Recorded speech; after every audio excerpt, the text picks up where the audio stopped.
Zane and the Hurricane, a story of Katrina. New Orleans, a city of great food, great people, great music, and it stinks. At least that's what Zane thinks.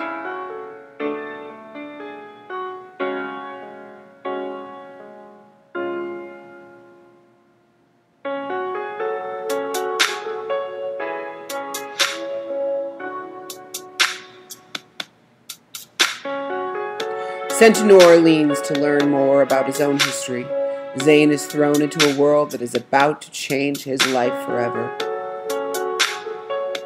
The water keeps rising.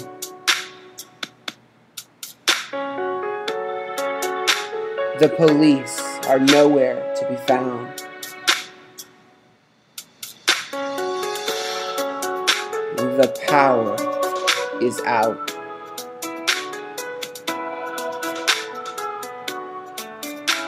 The phones don't work.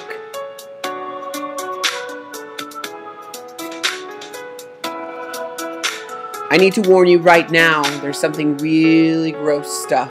Stuff so awful it made a dog hide his nose, and things so terrible I wanted to close my eyes. But we saw it all, me and Bandy. The good and the bad, the dark and the light. Acts of astonishing courage, acts of cowardice and cruelty, of generosity and greed. Acts of terror and tragedy, tears and laughter. My name is Zane Dupree, and this is my story.